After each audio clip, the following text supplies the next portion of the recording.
Hello and good evening, everyone. My name is Meg Munch, and I'm the Associate Director of Events in the Office of Advancement at Illinois Tech, and I will serve as the event lead for tonight's celebration. All attendees will remain muted, but Dean Reed Kroloff will be answering questions from the chat at the end of the programming, so we encourage you to utilize this for any and all questions. I do want to note the Q&A is disabled, and your viewing experience may depend on your internet connection. Okay, it is now my pleasure to welcome you to this virtual table, as you saw from Professor Kim's photos of a typical celebration of Hilb's Day. We have Zurich Esposito starting us off for this evening. He is a consultant to professional associations and nonprofit organizations. Trained as a preservationist, Zurich served as director and on board for several noteworthy Chicago architecture institutions and is our Mies Society program director. Welcome, Zurich. Thank you, Mag, and happy holidays to everybody, and thank you for joining us for this event that recognizes the winter solstice and celebrates it in a special IIT way, memorializing IIT traditions of solstices past. The response to this event has been terrific, and that makes me particularly pleased since I serve as chair of programs on the board of the Mies Society.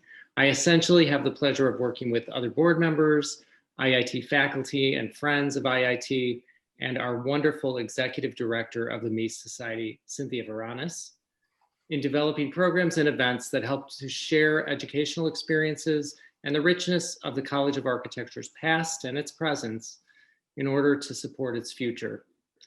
The president of our board of directors will share more info about the Mies Society's mission with you, but I want you to know that we have more programs coming up early in the new year, including a February 4th program on the collaboration between Lily Reich and Mies van der Rohe, and an online party and exhibition to recognize the birthday of Mies van der Rohe, and that's on March 25th. You can find more information about these programs and other programs and other ways of getting involved in the Mies Society by visiting our website at miessociety.org. Now I'm happy to welcome the president of the Mies Society Board of Directors, Steve Weiss. A Chicago-based architect and a fellow of the American Institute of Architects, Steve is very devoted to his alma mater, IIT, and the College of Architecture, serving on the alumni board, in addition to chairing our Mies Society Board of Directors, where he is truly dedicated to supporting the preservation of Mies's pedagogy, buildings, and campus. Again, happy holidays to everybody watching us here and joining us tonight, but please join me in welcoming Steve Weiss. Thank you, Zurich. We have a broad audience today. Phyllis in Montreal, Jung-Sung in New York, where there's probably a lot of snow, and Zurich Esposito, who's in Palm Desert, where there isn't any snow. Thank you very much, and good evening, everybody. Welcome to Hilb's Day 2020. Hilb's Day is an 82-year tradition now. It began in roughly 1940, as near as anybody can tell, and although there was a hiatus of several decades, it continues. In 1938, when Mies came to Armour Institute, he brought two of his Bauhaus colleagues with him to help develop a new curriculum and to teach aspiring architects. What became known as the Mies curriculum included several legendary pedagogical exercises. Mies developed the coursework in architectural design. Walter Pater-Hans developed the coursework in visual training. Ludwig Hilberseimer developed a set of courses in city planning that were at the heart of the IIT training model of learning how buildings function. Hilbs hammered into his students the idea that sunlight was central to healthy living. And I was fortunate to study architecture and planning at IIT, arriving the year after Hilbs passed away in 1968. But for a semester in third year, we spent many hours learning how to plan housing units that received at least 4 hours of direct sunlight in their primary rooms on the shortest day of the year, December 21st, the winter solstice. We learned how to orient houses and how to design windows and brise-soleil so that the sun was controlled during the entire year. And so Hilb's Day, the winter solstice, is related to both his teaching and to his personality. Honor close to December 21st every year. It was an honorary social event, a luncheon, a ritual with costumes, funny hats, creative endeavors such as songs, poetry, etc., created for the event, often being held at the Berghoff, an appropriate place, with Mies drinking his Gibson and Hilb's drinking Chianti. In the very finest academic rationalization, the winter solstice at IIT and the College of Architecture became a great excuse to have a party. And so here we are. We gather again to remember Hilb's, but more importantly, to remember the meaning of architectural education at IIT, its roots, its growth, and its very strong forward progress. It revolved around the man who was described as the heart of the school, Reggie Malcolmson, a legendary alumni and professor, said, he's quoted as having said that Mies was the head of the school, but Hilb's was its heart. And so on behalf of the Mies van der Rohe Society and its partner tonight, the College of Architecture, welcome to Hilb's Day 2020. We have a terrific program converted from the physical to the virtual, and we invite you to enjoy it. It is my pleasure to introduce Professor Michelangelo Sabatino, who has been a close colleague of ours. He is a professor, a preservationist, a historian, an author, a curator, and currently the director of the College of Architecture PhD program. He's the inaugural John Vinci Distinguished Research Fellow at the College of Architecture. So we're killing a lot of birds with this program. Michelangelo is passionate about the IIT campus and Mies's buildings on campus, and he's in the process of completing a book about the campus that will be published next year. Michelangelo Sabatino, it's all yours. Thank you. Can you all hear me? Yes. Yep. Great. Meg, would you mind projecting the screen?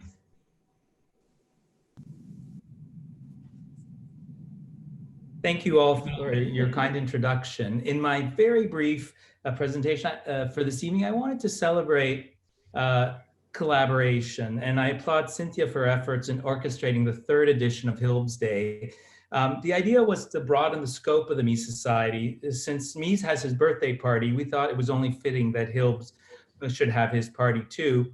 And it is worth remembering that when the Mies Society was launched in November 2002 under IIT President Lou Collins, there was a bit of an oversimplification about the history of the campus design. For example, we all know now what an important role Alfred Caldwell played in integrating buildings with the landscape. Next.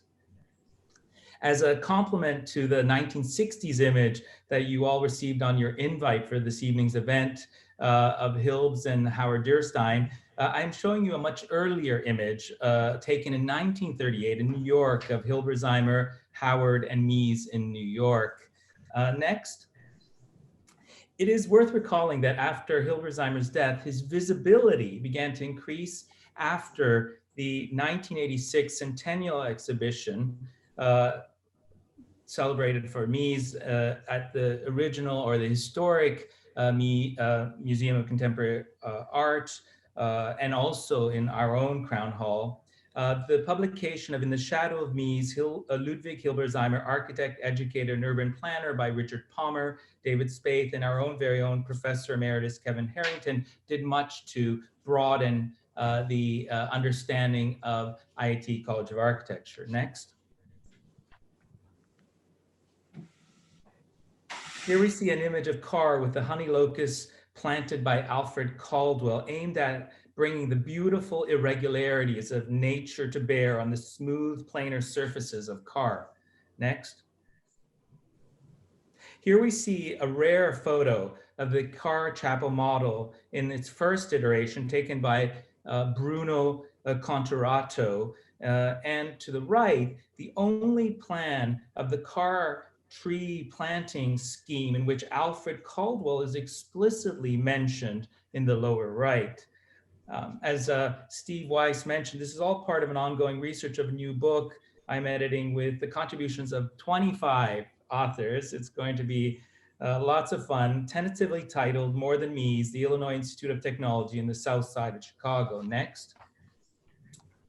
This photo taken in Mies's office with a large group of former students and employees does much to emphasize the collaboration between Hilberseimer's scene to Mies's left and Mies and Caldwell that extended therefore their collaboration beyond the educational sphere of IIT to the office itself. Next.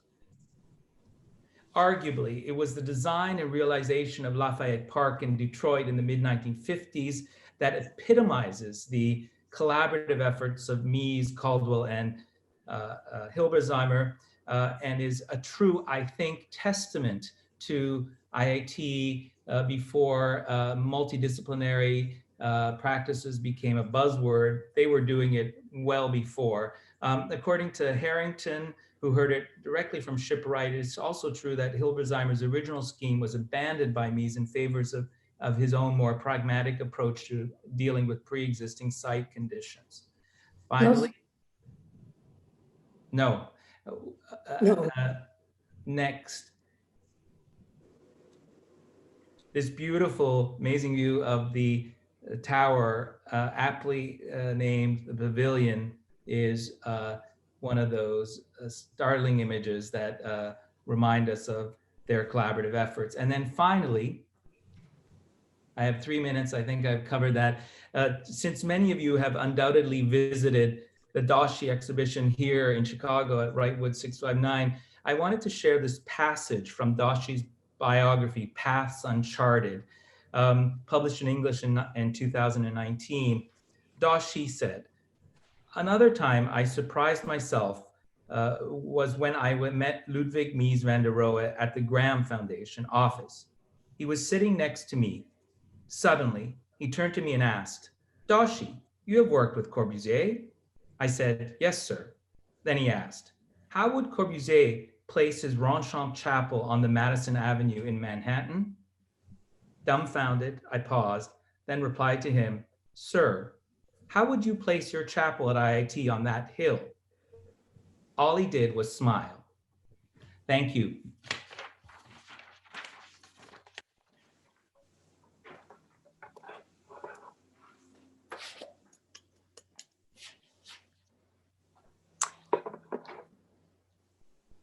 I think I'm next. And Megan, could I have my images, please? Absolutely.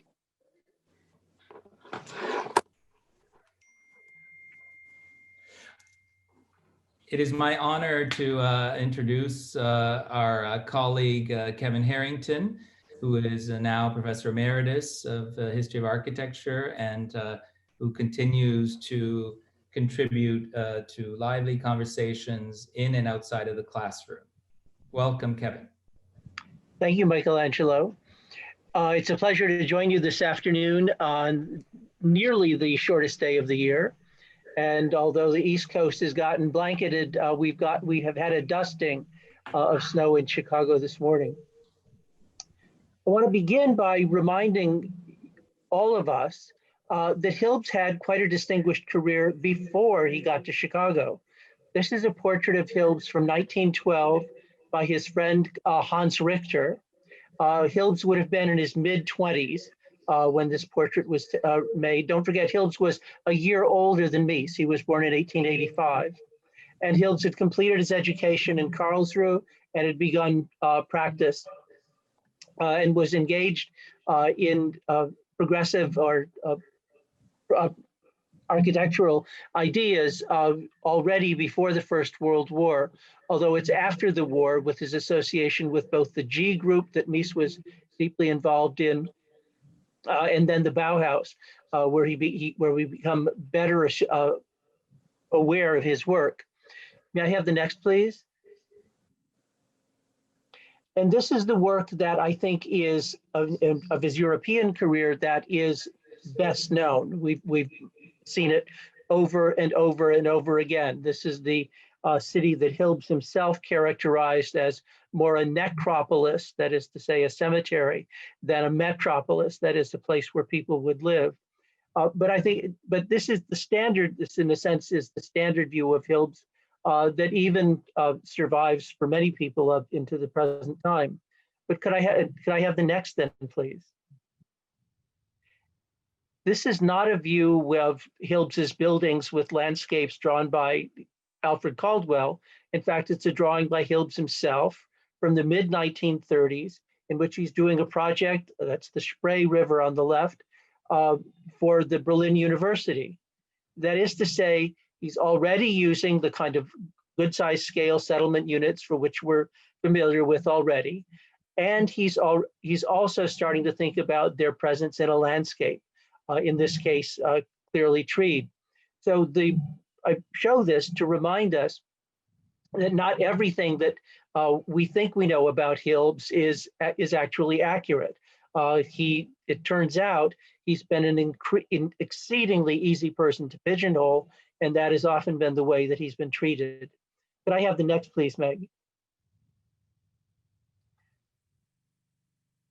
In fact, this is a sketch of Hilb's from the late 1940s, so after the campus we know had been begun by Hilb's for the site. I mean, you can recognize State Street at the bottom right of the image, Federal Street or the railroad tracks at the top, 31st Street on the right, 35th Street on the left, Dearborn Street running down the middle. And again, we see the kind of fairly typical project units, settlement types that Hilb's has used before. The way the drawings of the curtain walls of the buildings are made suggests that he's thinking about, for the large, the buildings in the center, that he's having them face south, take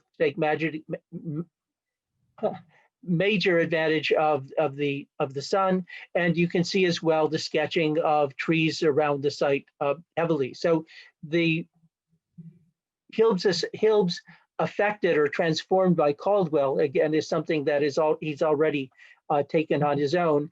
And I think it's as important to say that in the ways that this plan for the campus is different from Mies's plans, that Hilb's was an independent thinker, not a tool of Mies, the great master, which of course he remains. Thank you. Next, we've got, you went ahead too, Megan. Would you go back? There we go. This is a plan. This is a plan of the settlement units at IIT from about 1943. That is to say, not immediately, but shortly after he began teaching at IIT. I expect everyone in the audience today who took courses from Hilb's or took courses in the planning program remembers making drawings not unlike this entirely, settlement units in which the buildings were organized, as Steve said a minute ago, to take maximum advantage of the sun on the shortest day of the year. And so this is Hilb's already, and I should point out too, that this is 1943. Caldwell doesn't show up until 45 or 46. So again, I think it's useful to recall that Hilb's is starting to think about the landscape on his own and in the way that we have come to think about him in relation to the landscape, heavily influenced by Caldwell. Could we have the next then, please? But he doesn't stop thinking about the city at a large scale. I want to finish by showing you two images. This perspective view of Chicago on the west side. You can see Navy Pier and its peninsula on the upper left. The south bank of the Chicago River is running in front of most of those tall buildings on podia that you see on the right, and you can then see the turn of the main branch of the river at Wolf Point going out to the lake, and just a suggestion of the north branch, get you oriented. So he's accepting the existing city of tall buildings, the loop, and he's imagining a way that this can be transformed with buildings that aren't unlike those that we have seen in other examples. The one thing that's missing, I think, here is you can see that the X-shaped towers that are shown on the top of these tall bases or podium are present. What we don't see is what I think was imagined, and that is the heavily landscaped planes of those the podium level. All you have to do is remind yourself of Caldwell's plantings on the top of the parking garage at Lake Point Tower to realize that this is an easily accomplished solution and something that would affect very significantly what we're looking at. But now could I have the last image, please? And that is, this is a series of drawings by Hilberseimer, exploring ways in which the kind of project that we just looked at can be achieved. And there are, from top to bottom, 4 principal, or bottom to top, because he labels them 1, 2, 3, 4 from the bottom, 4 principal ways of organizing the sites, both at the tower level, at the podium level, in elevation and in perspective. And what I want to suggest here is that this is an aspect of Hilberseimer and his practice that tends not to be talked about in the States, but has become a subject of exploration in Europe. There are scholars in both Germany and Italy, I know, who have found Hilberseimer very, very engaging. And from their point of view, they don't see Hilberseimer as a person who is prescriptive about what a city should be. They see him as much more abstract and metaphoric, you might say, about what a city should be. And if we step away from the idea of a tower on a podium, which is one of the things that's being suggested here, but then think about how do you organize the elements of the city, one begins to be able to see that Hilb's legacy for us of many different parts is also something that can remain a legacy going forward and provide a source of insight and inspiration to architects and planners in the future. Thank you. And now it's my pleasure to introduce my colleague, Ron Henderson, who is the head of the Landscape Architecture and Urbanism program at IIT. And he has the kind of happy duty of making a presentation today, which is the ideal thing to be being done on Hilb's Day. Ron? Thank you, Kevin. Yeah, indeed, this is the most fun part of the job. It's my privilege tonight to recognize Nicole Kerr with the 2020 Ludwig Hilberseimer Medal from the Landscape Architecture plus Urbanism program. This is the inaugural year for this medal, which is awarded to a second-year landscape architecture student who excels in critical thinking on city and regional planning, expertise, of course, that distinguished Hilberseimer, as we've just learned, a little bit more insight from Professor Harrington, and of the legacy of our Landscape Architecture plus Urbanism program. Nicole was nominated and elected by the faculty in recognition of her work in the Mexico City Lake Texcoco Botanical Garden Studio with Assistant Professor Maria Villalobos, a design studio that interrogated the site of the abandoned construction of a new Mexico City airport and the imagining of this degraded lacustrine site as the world's largest botanical garden. Nicole, congratulations. I just want to add one thing about Nicole. She's from Wuhan, China, and this past year has been, as you can imagine, particularly challenging for her and for students from abroad. I have great admiration for her and respect for her and her classmates who have continued their work this year with a remarkable commitment, which continues to inspire us to teach. Again, Nicole, congratulations. I now have the privilege of introducing Cynthia Varanus Olson, practicing architect, interior designer, and educator. She completed her PhD with the College of Architecture with an emphasis on history and theory, exploring the relationship of the arts to architecture. Cynthia, of course, currently holds the role as director of the Mies van der Rohe Society. Hello, Cynthia.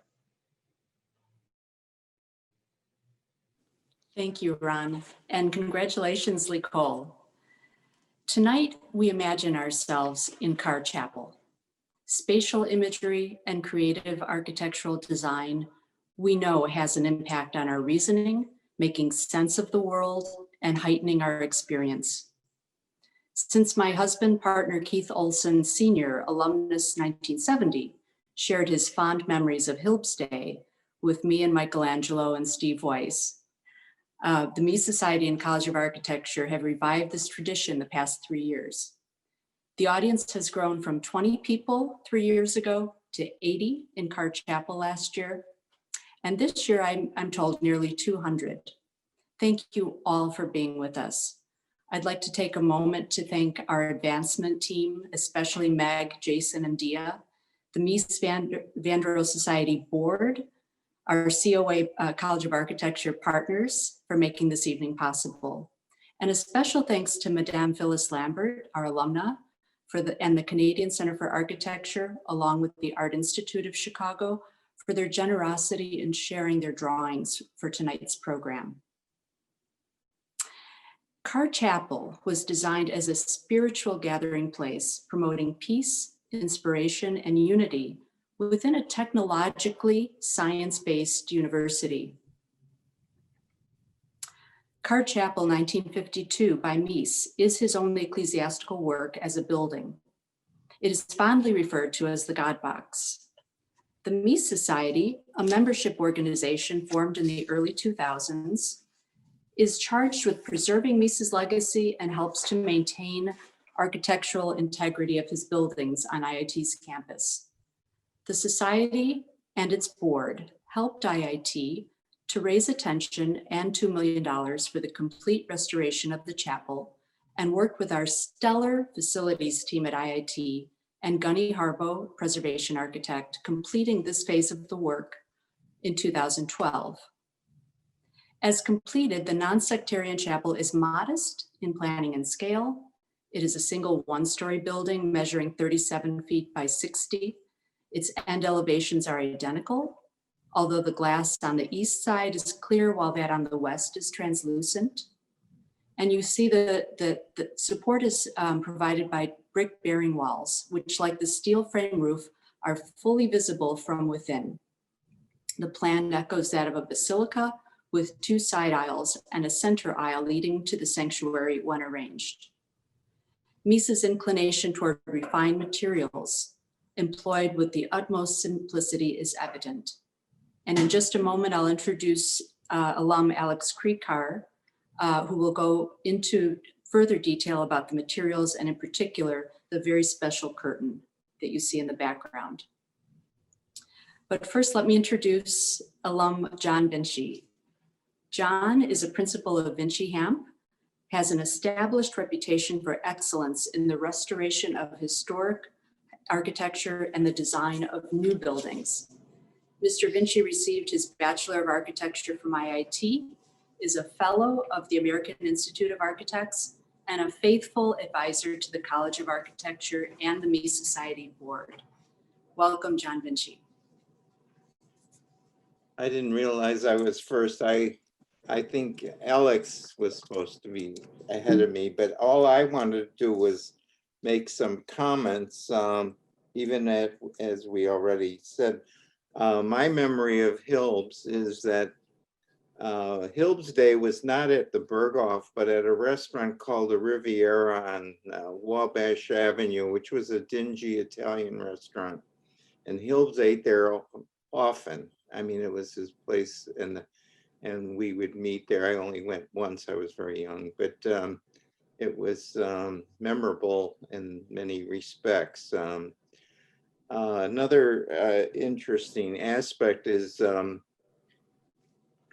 the Carr Chapel in my day was called St. Saviour's, and that's forgotten, and it's a beautiful name. And when I told the president that I wanted to think about restoring Carr Chapel, he didn't know what I was talking about because I said St. Saviour's, and fortunately he took us up on the idea, and he had the Muslims move there from worshiping, and they were worshiping on an angle And the place was sort of disrupted by that, and the cross was hidden behind the curtain. And prior to that, there were bean bags, and I noticed in your rendering, those hangings were by, I believe, Cosmo Campoli, and it was all very messy. Anyway, fortunately, the Mies Society took on that task and restored it. The other memory I have was the beautiful diaphanous purple curtain that went in front of the cross at Lenten holidays, and the cross glimmered through the curtain. And lastly, I worked for Brenner Danforth Rockwell for, I think, 7 or 8 years. And I was always told that Mies wasn't so interested in the interior, and he left much of it up to Dan Brenner. And Dan, by the way, he was a mentor of Gene Summers. And in the office, when the club would look shabby, Dan would pull out these samples he had of the original Arts Club, and I was put in charge in replacing some of the fabrics. And in those days, I wasn't such a perfectionist, so I remember the light silk curtain became a darker silk curtain and so forth. But anyway, that's just a little bit of insight into my time. I'm probably the oldest person here. Next to, I'd have to say Miss Lambert, who has probably other memories. Thank you. Well, thank you so much, John.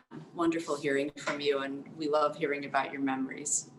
So please allow me to introduce then Alex Kriekar.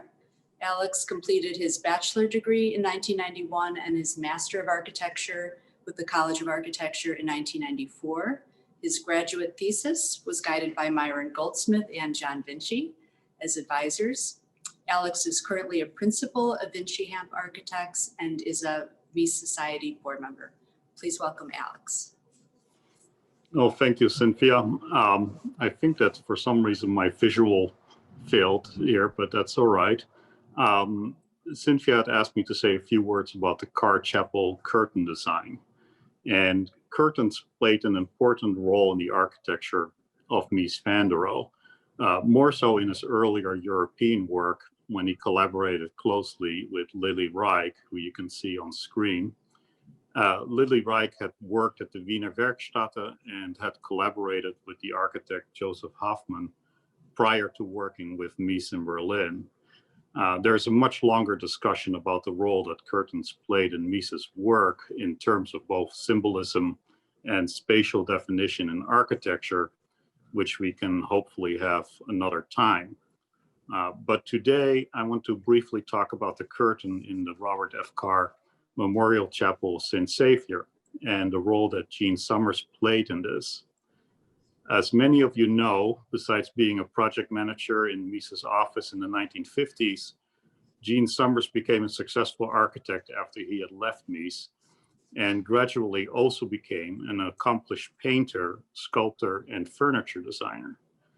In the Carr Chapel project, when Gene was only 24 years old, we already see the first glimmers of this in these wonderful watercolor sketches he made of the different curtain possibilities in Carr Chapel. And these were generously shared by Phyllis Lambert and the Canadian Centre of Architecture, which is really quite wonderful to see these.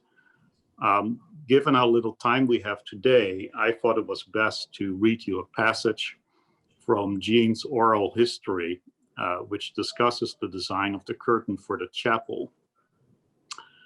Here, Pauline Soliga had just asked Gene about how he had to use his resources in the chapel project. And I'll quote Gene's answer here. Gene said, "Yes, the other thing that gives you more insight into some of Mies's sensitivities, particularly in color, related to the curtain of the chapel.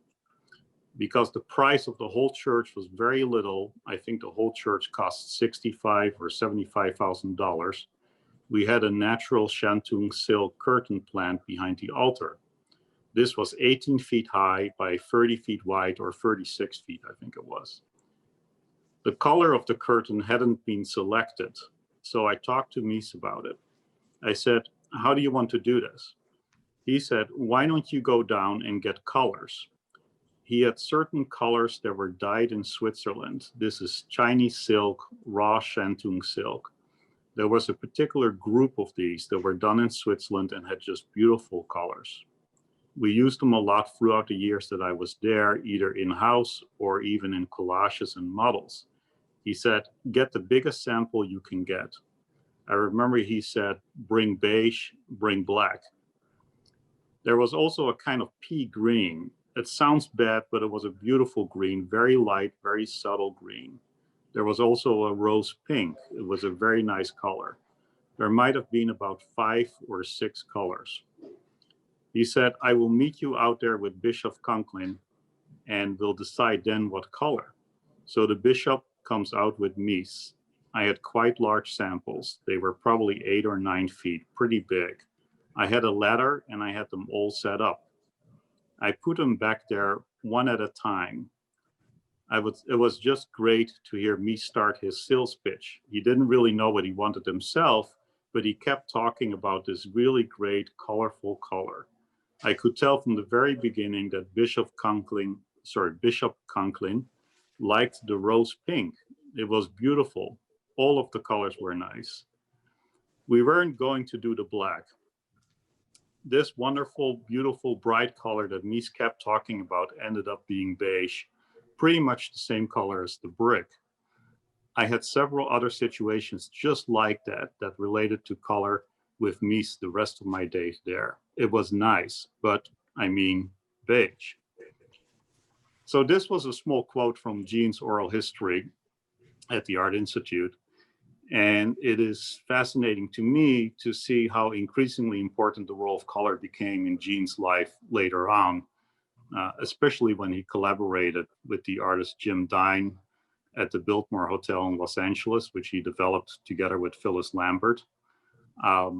And what's also interesting is that one of the slides showed the original candlesticks on the altar, which to me look very much like Gene's work, more so than Mies's work. And I know those candlesticks have long since disappeared, but that would be something that would be interesting to find out.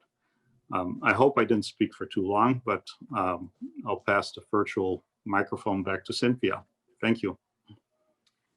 Thank you so much, Alex. That was beautiful. You could have talked much longer and we would have been very happy. I do want to say that Alex and I and several others in the audience were students of Gene's in the early 90s, and he was a remarkable teacher. He taught us that the interiors were truly part of the architectural envelope. Very touching presentation. Thank you. Well, now I'd like to talk a little bit about music, and it is fitting that we bring sound and sense together tonight as one integrated thing. Indeed, architecture as frozen music runs parallel to music, the art of harmonic and rhythmic order. Carr Chapel can heighten the senses and make one perceive more sharply and emotionally the music that you are about to hear tonight.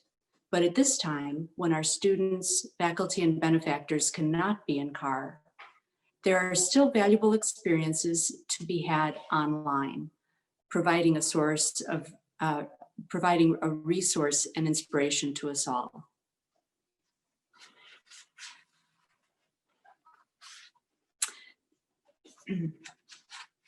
David Taylor joined the Chicago Symphony Orchestra as assistant concertmaster in 1979. He first studied violin with his father beginning at the age of 4 and later continued his studies at the Cleveland Institute of Music. His bachelor and master's degrees are from Juilliard. With the CSO, he has made numerous solo appearances, including with Sir George Solti. David has served as concertmaster for local, national, and international audiences, And as a lover of chamber music, he often performs in recitals and solo performances in the Chicago area. David teaches privately and at the Moody Bible Institute and the Chicago College for Performing Arts at Roosevelt University. A frequent coach of orchestral violinists, he has students and in orchestras across the US and Japan. David lives in Chicago and is married to Michelle Winton, a violinist. He plays a J.B. Wadanini violin made in 1752. It is my honor and pleasure to introduce David Taylor. Hello, everyone. Welcome into my cyberspace concert hall. My name is David Taylor. I'm the assistant concertmaster of the Chicago Symphony Orchestra. And in the first early part of the 18th century, Johann Sebastian Bach composed some music called the sonatas and partitas for solo violin. These are now regarded as some of the best music ever written for the violin. The most famous of these 6 compositions is the partita in D minor with the famous chaconne that occurs at the end. Some regard this particular movement as the greatest music ever composed for the violin and some of the greatest music ever composed for anything. Johannes Brahms, the great composer, said he wished he had written this. This partita, number 2, has 5 movements to it.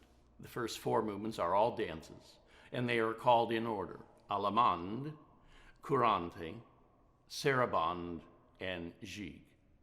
After that comes the great chaconne, far longer than the others and far more difficult. I hope you will enjoy this. Happy listening.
Bravo. Bravo. Bravo. Well, that was a wonderful musical interlude, and I think it made us all realize how much we miss live music and watching performance play at the CSO. So thank you, David Taylor, for such a splendid performance. It is now my pleasure to introduce Ed Polik, who is the vice chair of the Mies van der Rohe Society.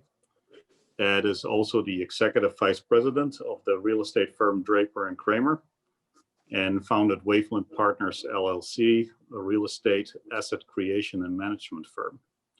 In addition to these, Ed is also an architect trained at IIT and worked in the past at Perkins & Will, as well as Rockwell, Danforth, and Carroll. There's some interesting overlap because, as John mentioned, he started his career at Brenner, Rockwell, and Danforth, and I had a short stint during college at the office of J. Carroll. So having said that, Ed, the floor is yours. Thank you, Alex. And boy, special thanks to David Taylor for that spectacular performance. That was really great. And as Alex said, it makes you long for the time you could be there to witness that in person, because it was really special. Good evening to all of you for joining us and being part of the Mies Society Hilb Day celebration this year. You know, there are many things that make the Mies Society special to its members. Events such as this evening's is just one really excellent example, where you have a chance to expose yourself to a series of intellectual propositions and thoughts and discussions, listen to some great music, and generally have a pretty good time. But the most important thing we share as members of the society is a common desire to preserve, enhance, and reinforce the legacy of the Mies van der Rohe, not just intellectually through exhibitions, publications, and discussions, but also physically by our support for the proper care of the Mies IIT campus. The society also is very strong these days in promoting the participation of both global and local communities of architects, designers, artists, and makers in supporting this legacy and the stewardship of the IIT campus. In the past, as was mentioned earlier, we participated in preservation and restoration of both Crown Hall and Carr Chapel, along with a number of other campus enhancements. Our current goal is to help IIT and its facilities group, led by Bruce Watts, to fund the correct repair and restoration of the front porch of Crown Hall, which, as you all know, is in desperate need of attention. Bruce and his team, historic preservationist and architect Gunny Harbaugh, along with the Society's building committee, have developed a preliminary repair and reconstruction program for this work, which fully respects the National Historic Landmark status of Crown Hall. The estimated cost of the actual repair and restoration work is approximately $250,000, which is our primary fundraising goal. But our team also feels it prudent to fund an ongoing maintenance endowment of $100,000 in order to extend the life of the work being performed. Tonight, we're pleased to announce that the leadership of the Society's board has already committed to fund approximately 1/3 of the budgeted restoration and repair work, which will make us a strong start in reaching our goals. Now, we're asking all of you to add your support to this very important endeavor. Please stop by our website, miessociety.org, to learn more about the Society, the project, and then contribute at one of the levels listed on our membership information page. Your contribution will grant you membership in the Society and also directly fund the front porch project. Your contribution to the project will also be recognized in the program of next year's Mies birthday party. And should there be a grand opening event or a grand unveiling event of the front porch, I'm sure it would be featured with that program as well. Those of you generous enough to donate $1,000 or more will also be invited to various VIP events associated with Society activities, from which, rest assured, the paparazzi will be excluded. Now it is my honor to introduce Young-Sum Kim, Professor Kim to many of us. Young-Sum attained his Bachelor of Architecture and Master's degree at IIT and worked in the office of Mies van der Rohe during the 1960s.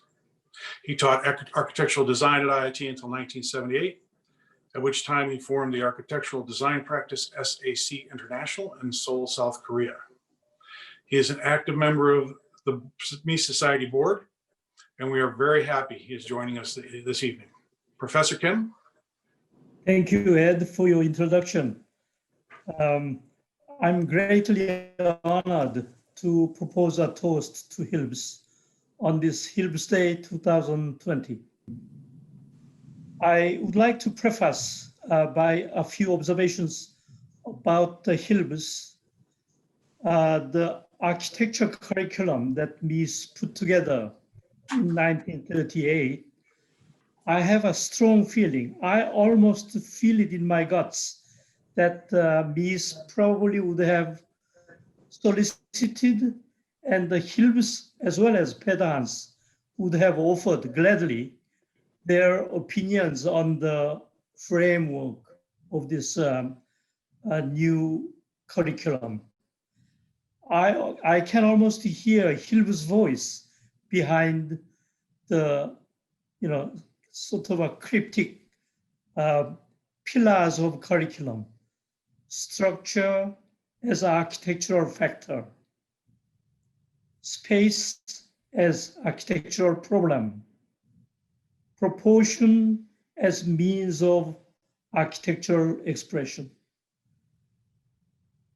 Going back to the Berlin and the Dessau days, Mies van der Rohe and Hilbers would have had strong intellectual kinship, and that they probably would have exchanged their opinions before putting the curriculum down on paper.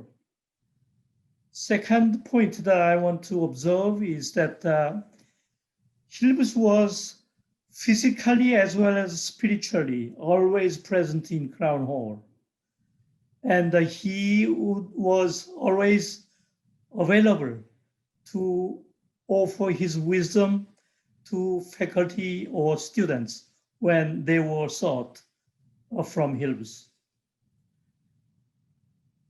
My last remark is actually, I want to read from my classmate, Pete Pointner. I hope he's participating in this today.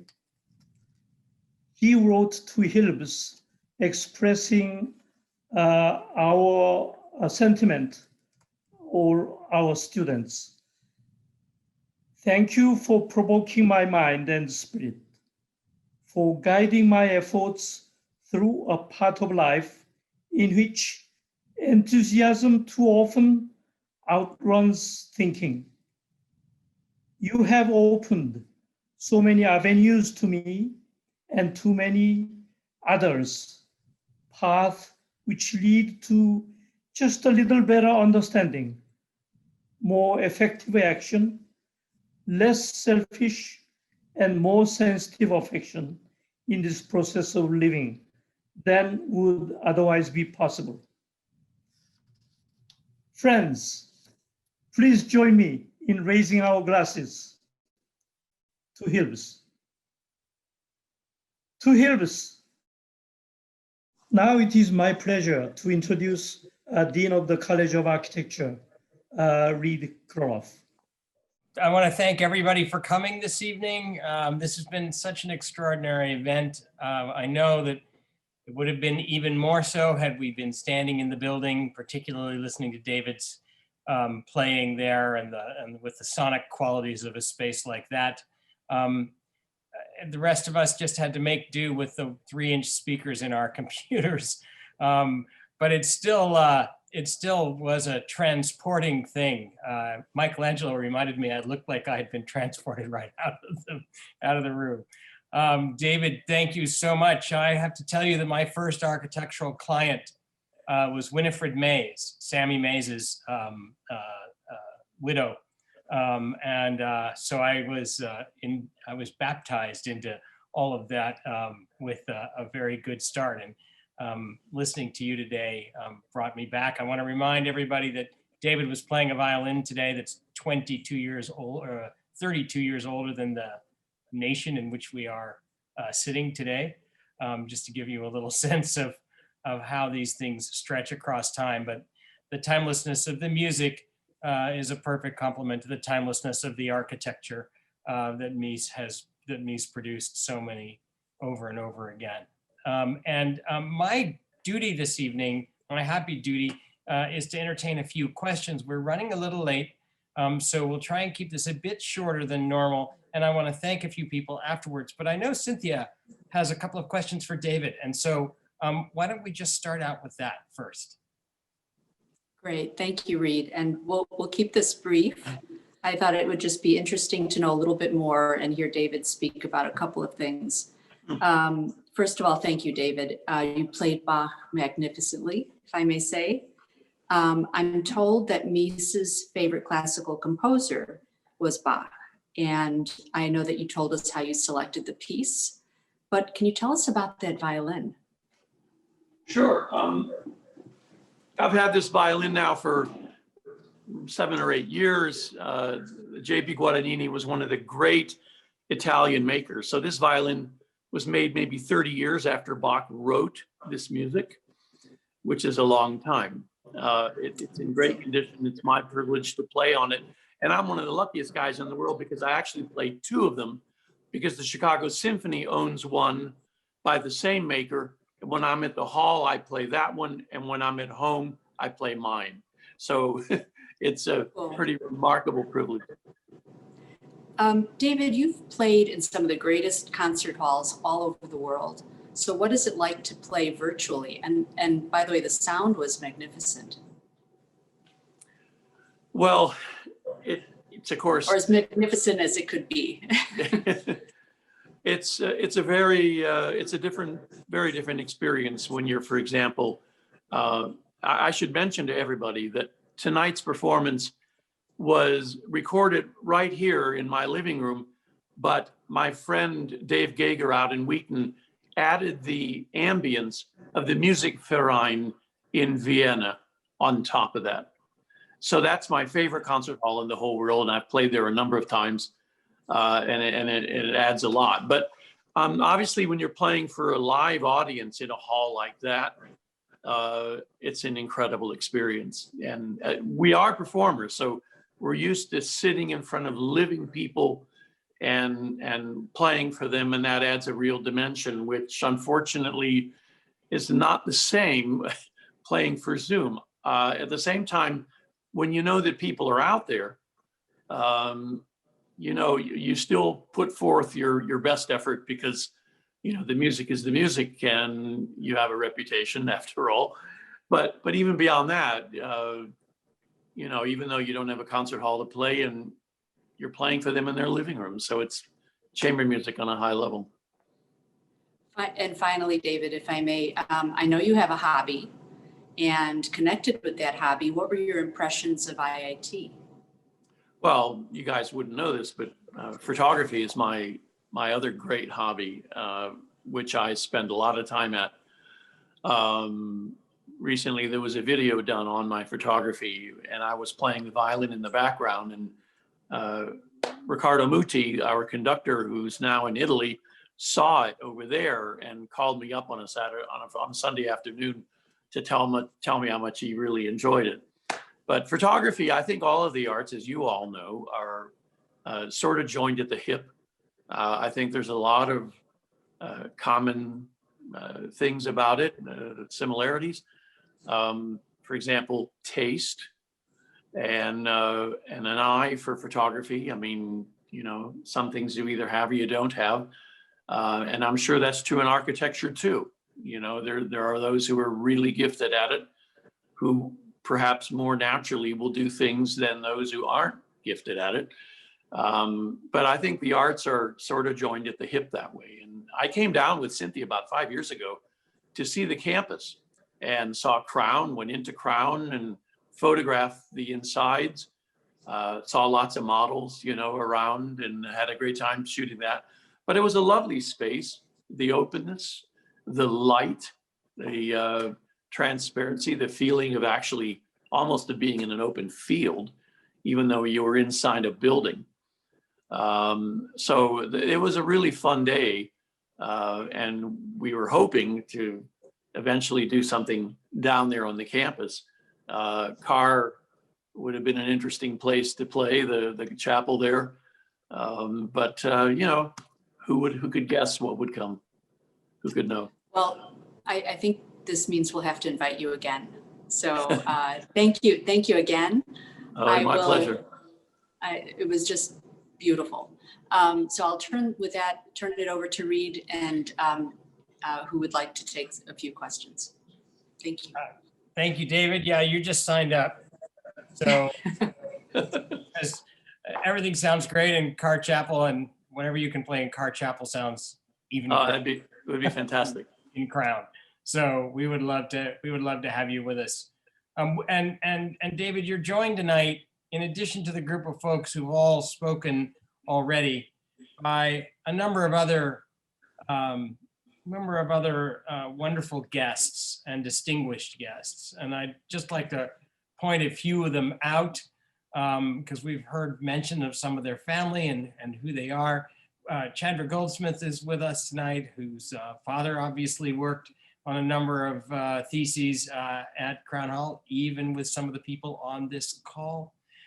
June Finfer is with us tonight, and her late husband was a COA grad and an ID alum, and her film on the Tugendhat House is going to be featured by the Mies Society at their next event in February.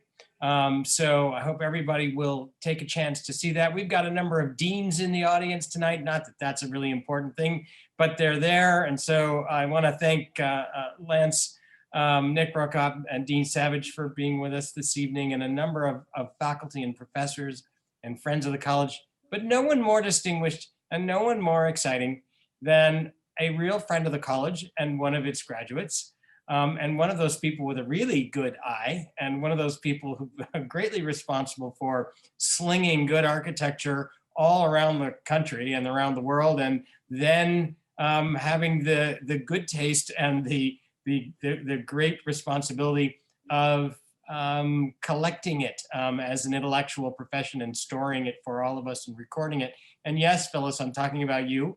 And I was wondering if our good friend and great supporter and just all around patron of architecture in every way, as a discipline, as a research agenda, as a making agenda, Phyllis has had more influence than almost anybody I can think of over the last, at least 10 years, Phyllis, maybe 20, and maybe a few more in this country. And so please, if you'd like to add something, we'd love to hear from you. You're mic'd up. You're on mute. Hang on, just you need to. There we are. You're good. You're good. Well, thank you very much. And you know, this was an extraordinary evening. You know, I loved the talks. I learned a lot of, you know, because there's been very good research being done on me since, well, until I guess since we did those two exhibitions in 2001 at the Museum of Modern Art and at CCA and at the in New York, I can't even think the name of the museum, but anyway, I didn't mean to really want to say that. I just wanted to say how much fun those Hilb's parties were. I was at a few of them, and you know, everybody brought presents. I remember thinking how smart I was for bringing him a copy of the Tropics of Cancer.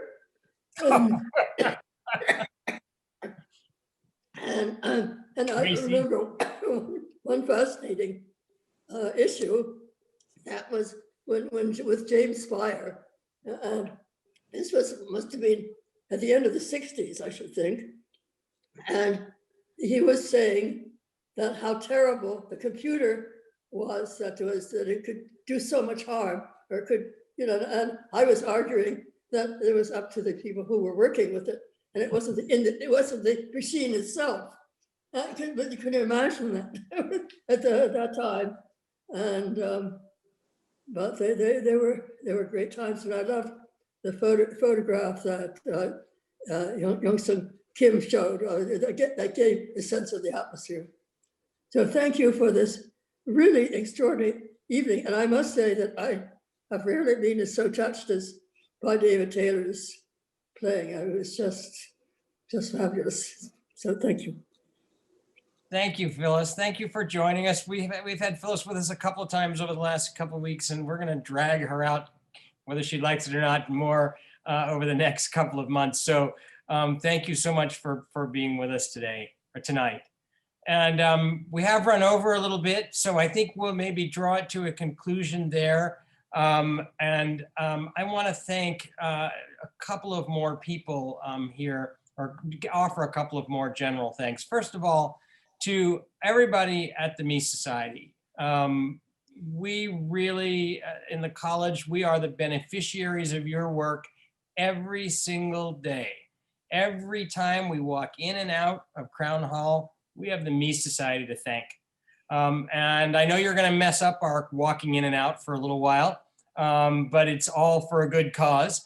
So it'll make that walking in and out get even better again in the future. We're gonna fix the south stairs, and we're gonna fix them in a way that sustains them for generations to come. And we're very excited about that. And Ed, thank you for supporting that effort this evening. I want to add my own request to anybody who can support that fund. There's no better way to show your belief in Mies and in IIT and what we do than to support the Mies Society. And it's just great to have the whole group as a partner. So thank you very much. Steve Weiss, thanks for being the top dog this year and taking on that responsibility. That's a lot of work, but you've got 600 students and 100 more faculty thanking you every single day for what you do. And then last, and certainly not least, I want to thank my colleague Cynthia Bradas-Olsen, who put this evening together. Yes, applause for Cynthia. There we go. We applaud Cynthia fairly regularly, but as someone who was trained as a dancer and an artist and a musician and an architect, she needs a lot of applause. So I'm glad you're all here to help me with this today. Cynthia, this was a terrific evening, just absolutely wonderful, delightful for everybody here. Of course, thanks to David, but just everything you did to put it together and increase the size of the crowd. We had 110 people at the height, and that's just the people that we know are watching. So there's always group. We always jump that up by about 20%. So we probably had close to 130 people on board this evening, which is nearly double what you had last year. Certainly it's a 60% increase or 70% increase. And we'll do it again next year. We'll take it up even higher. And when we will be back on that campus, Cheers to that. Cheers to that. And thank you, Reed. You're a tremendous partner. We're so thrilled. And it's easy to do such programming when you have such rich material, fabulous alums, great leadership. We're so fortunate. So thank you. Cheers to everyone. Happy Hilb's Day. Happy Hilb's Day, everybody. Have a great night and a wonderful holiday season to everybody. Happy Hanukkah to the last couple of nights. Merry Christmas on the way, or Kwanzaa, and a great new year to all of you. We look forward to seeing you next year too. Thank you.